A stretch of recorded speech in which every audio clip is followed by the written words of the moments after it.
2번 질문으로 가겠습니다. 2번 잠언 31장은 현숙한 여인에 대한 말씀을 주십니다. 물론 여기에 현숙한 여인은 올바른 그리스도인의 모습이라고 교훈을 받고 있습니다. 하지만 많은 경우 자매들에게 해당하는 말씀으로 인용해서 말씀을 전하는 경우를 봅니다. 그쵸? 그렇다면 혹시 현숙한 형제의 모습에 대한 말씀은 없는지요? 라고 약간 한에 맺힌 듯한 질문을 주셨어요. 약간 이렇게 질문을 읽으면서도 서늘한 한도 느껴지고 그랬어요.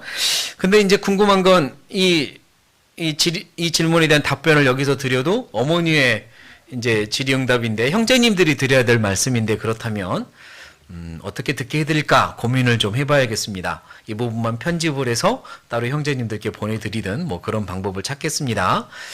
현숙한 형제, 현숙한 남편에 대한 말씀은 없나요? 라는 질문이잖아요. 일단 잠언 31장을 찾아가 보죠. 잠언 31장.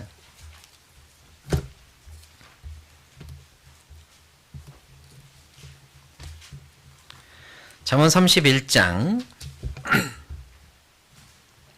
10절부터 이렇게 말씀을 시작하죠. 10절 누가 현숙한 여인을 찾아 얻겠느냐 그 값은 진주보다 더하니라.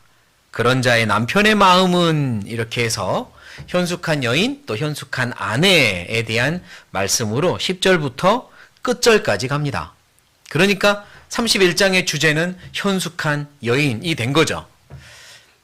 그런데요. 사실 현숙한 형제, 현숙한 남편에 대한 말씀도 잠언 31장에 있습니다. 잠언 31장의 내용이 르무엘 왕, 한 왕의 어머니가 왕에게 계속 교훈을 주고 있는 내용이고요. 그래서 너는 아들아, 너는 이런 사람이 되어라. 그래야 현숙한 아내를 얻을 거 아니냐라고 말씀을 하고 있기 때문에 사실 3절부터 9절까지가 현숙한 형제, 현숙한 남편에 대한 말씀입니다. 이런 남편이 되어라. 이런 남자로 준비되어라. 그래야 현숙한 여인도 얻는다는 말씀이죠. 그래서 3절부터 9절의 말씀을 통해 현숙한 형제, 현숙한 남편의 어떤 사람이 되어야 하는지 오늘 잠깐 교훈도 좀 얻겠습니다. 3절부터 제가 읽을게요.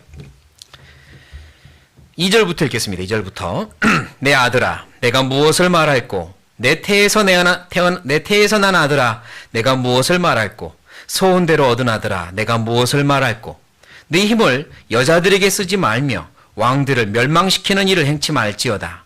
르무엘아 포도주를 마시는 것이 왕에게 마땅치 아니하고 왕에게 마땅치 아니하며 독주를 찾는 것이 주권자에게 마땅치 않도다. 술을 마시다가 법을 잊어버리고 모든 간곤한 백성에게 공의를 굽게 할까 두려우니라. 독주는 죽게 된 자에게 포도주는 마음에 근심하는 자에게 줄지어다.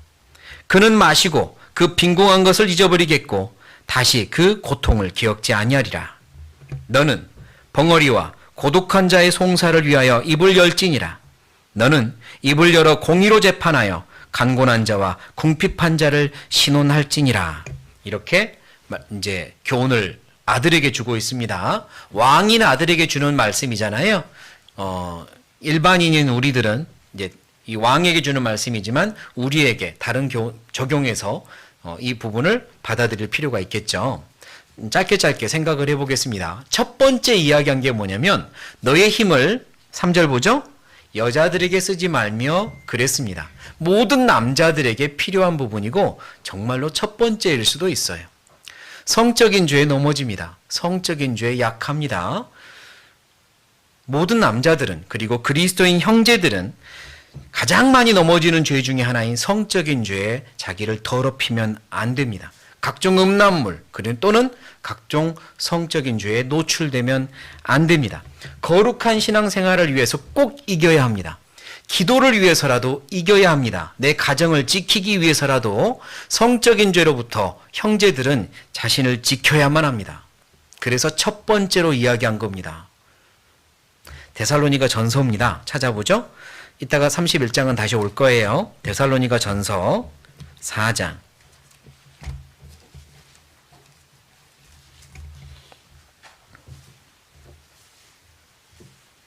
데살로니가 전서 4장 3절부터입니다. 데살로니가 전서 4장 3절부터 제가 읽겠습니다. 하나님의 뜻은 이것이니 너희의 무엇이라? 거룩함이라. 곧 무엇을 버리고? 음란을 버리고 각각 거룩함과 존귀함으로 자기의 안에 취할 줄을 알고 하나님을 모르는 이방인과 같이 세욕을 좇지 말고. 자, 하나님께서요, 나의 뜻은 너희의 거룩함이란다. 내가 거룩하니 너희도 거룩할지어다. 많이 말씀하거든요. 그리고 거룩함에 정면으로 반대되는 많은 단어들이 있겠지만 그 중에 첫 번째로 꼽는 게 음란입니다. 성적인 죄예요. 남자들, 형제들, 성적인 죄로부터 자기를 지켜야 됩니다. 너무나 치명적인 죄인데요. 아무렇지도 않게 넘어가는 경우가 많습니다. 지켜야 합니다.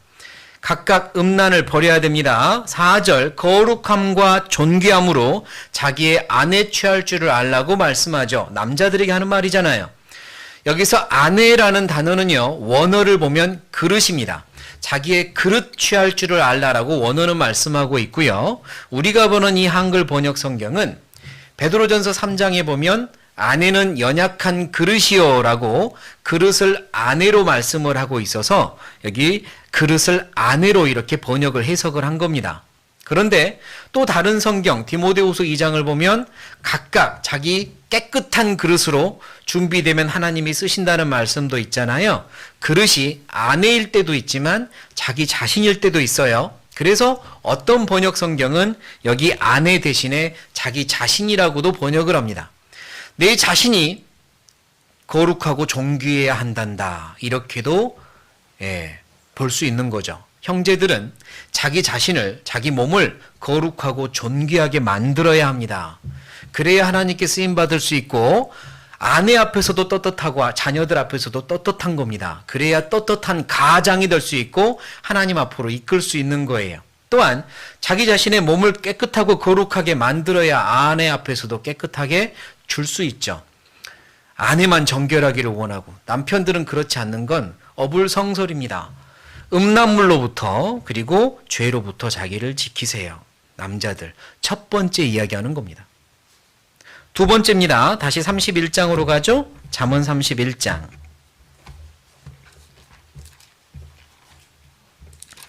잠언 31장 3절. 그 다음 뭐라고 말씀하냐면 왕들을 멸망시키는 일에 행치 말지니라 그랬습니다.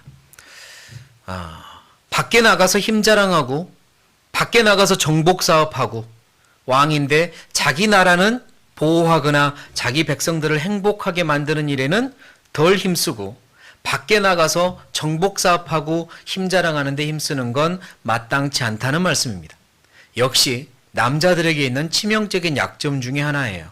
지기 싫어하는 것, 그리고 폭발하는 것, 자존심 내세우며 싸우는 것, 고집 부리는 것, 분노하는 것. 밖에 나가서 지기 싫어하는 모든 것들은 사실 우리 형제로서 그리고 남편으로서 합당치 않습니다. 밖에 나가서는 온순하고 좋은 사람이라고 소리 들으면서 집에 와서 달라지는 남편들은 정말 표현할 단어가 없이 부끄러운 겁니다. 자기 집 안에서 더 힘쓰고 자기 집 안에서 더 자비롭고 자상하고 그래야 되는데 밖에 나가서는 그런 모습이고 안에 들어와서는 달라진다면 틀렸습니다. 어떤 왕도 그런 왕을 누가 백성들이 좋아합니까? 자기 나라, 자기 백성을 더 행복하게 만들려고 노력하고 밖에 나가서는 이렇게 자기 백성을 지켜내야죠. 가장도 마찬가지입니다. 내 가족 보호해야 됩니다. 밖에 나가서 자상한 남자는 집에 와서는 더 자상해야 됩니다. 그런 남자가 현숙한 형제고 남편입니다. 가장은 집을 위해서 힘을 쏟는 사람입니다.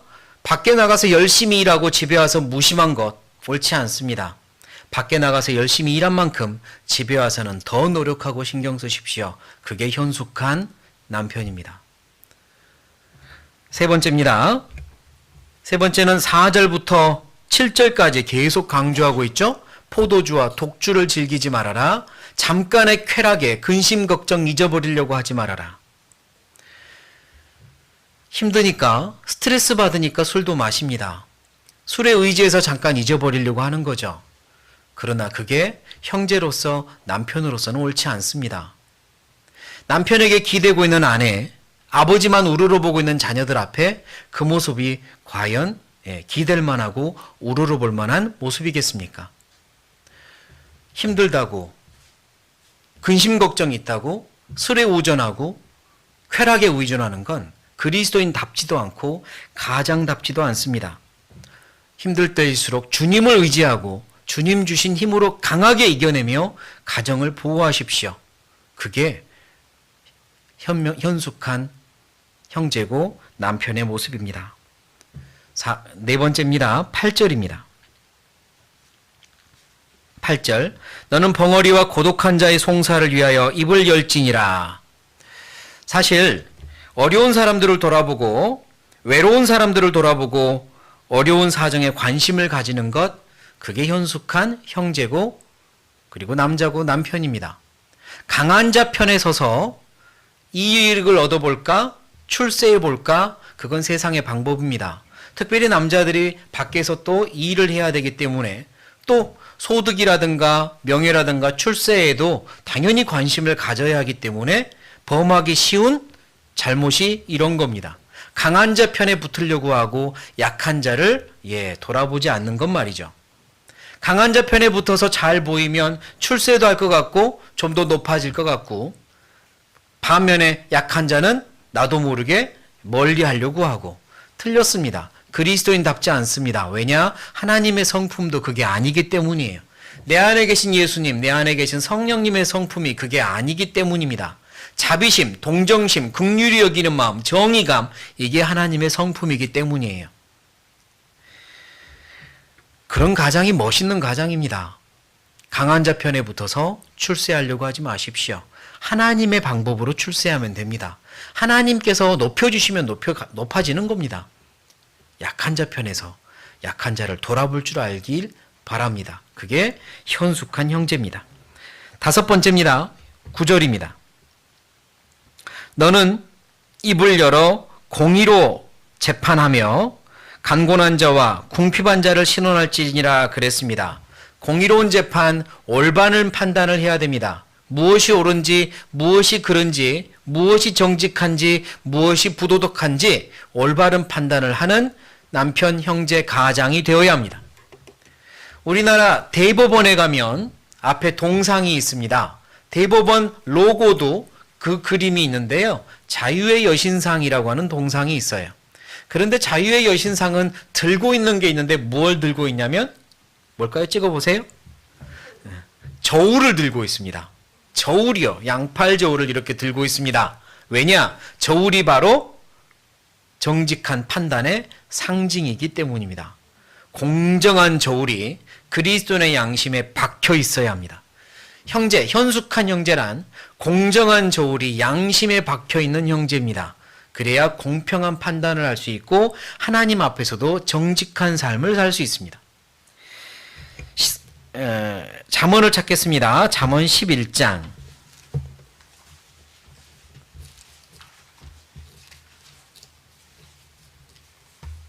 잠언 11장 1절.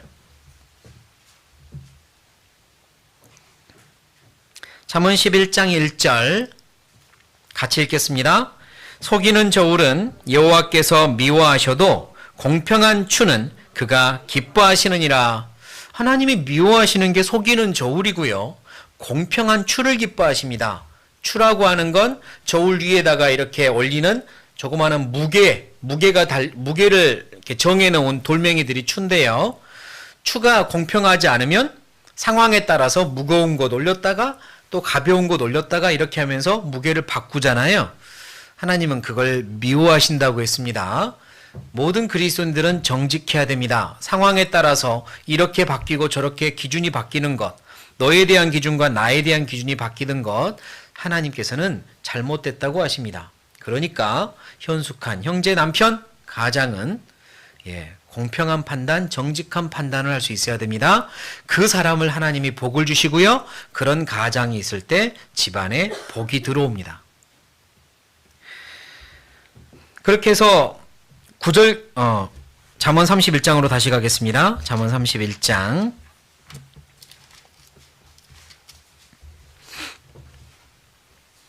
그렇게 해서 9절까지 남자에 대해서 말을 하고 10절부터 현숙한 여인을 말씀하는데, 현숙한 여인을 말씀하는 과정에도 현숙한 남편에 대한 말씀이 두 가지가 더 포함됩니다. 현숙한 남편에 대한 말씀이 10절 이후에도 두 번 더 나옵니다. 31장 23절입니다. 23절 제가 읽겠습니다. 그 남편은 그 땅의 장로로 더불어 성문에 앉으며 사람의 아는 바가 되며 그랬습니다. 현숙한 가장, 남편, 형제는 고명한 사람들, 귀한 사람들과 함께 있기를 힘써야 합니다. 하나님을 소중히 여기는 사람, 사람들을 소중히 여기는 사람, 성실하고 정직한 사람이 귀한 사람이고 고명한 사람입니다. 그런 사람과 어울리기를 힘써야 됩니다. 삶에 유익이 되지 않는 사람들과 어울리고 나면 후회하고, 그런 일들은 결단코 그리스도인 형제로서 옳지 않습니다. 가장으로서 옳지 않습니다. 유익이 별로 없는 관계 형성은 끊도록 하는 게 필요합니다. 형제님들, 성실한 형제님들, 귀한 형제님들과 관계 유지를 많이 하시고 모이기를 힘쓰고, 그때 하나님이 그 사람을 높이십니다. 하나님은 가장을 높이시고 가장은 가정을 이끌어서 높은 곳으로 이끌어갈 수 있습니다. 그러니까 고명한 사람들과 함께하기를 힘쓰십시오. 그리고 끝으로 29절입니다. 28절부터 읽겠습니다. 그 자식들은 일어나 살해하며 그 남편은 무엇하기를? 칭찬하기를. 덕행 있는 여자가 많으나 그대는 여러 여자보다 뛰어난다 하느니라. 그리고 끝으로 꼭 필요한 게 있습니다. 칭찬하십시오. 그게 현숙한 남편입니다. 칭찬하지 못하는 남자는 일단 현숙하지 못한 겁니다. 저를 포함해서 모든 남편들, 그리고 앞으로 남편이 될 모든 청년 형제들 다 연습하셔야 됩니다. 칭찬하는 걸. 칭찬이 자매를 더욱더 귀하게 만듭니다. 더욱더 현숙한 자매로 더욱더 만들어가는 겁니다. 그런데 참 칭찬하지 않습니다. 참 고마워할 줄 모릅니다. 아내가 하는 작은 섬김의 일들이 당연한 줄 압니다. 밥하고 빨래하고 청소하는 게 당연한 줄 알죠. 형제가 그러니까 감사도 없고 칭찬도 없고요. 남편이 그러니까 방금 읽은 28절에 현숙한 자식들이 할 일이 있잖아요. 일어나 살해하며 감사하는 게 자식들이 할 일인데 그걸 하지 않아요. 왜? 아빠가 안 보여줍니다. 가장이 그러지 않아요. 이런 사람이 있었습니다.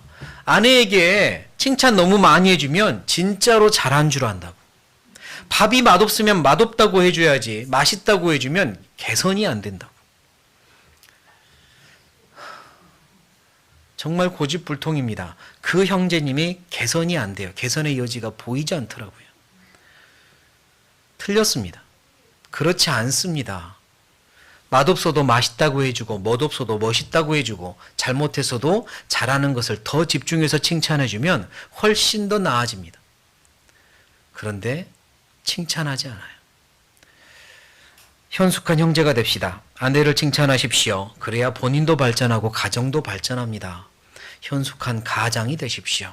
현숙한 가장이 현숙한 아내를 더 높일 수 있고 현숙한 자녀들을 양육할 수 있습니다. 자기는 현숙해지지 않으면서 자꾸 아내 보고 10절부터 보여주면서 이렇게 해라 이렇게 해라. 틀렸습니다. 제발 그러지 마세요. 이제 자매님들도 3절부터 보여주면서 이렇게 해주세요라고 요구하시기를 바랍니다. 이번에 질문은 여기까지 하겠고요.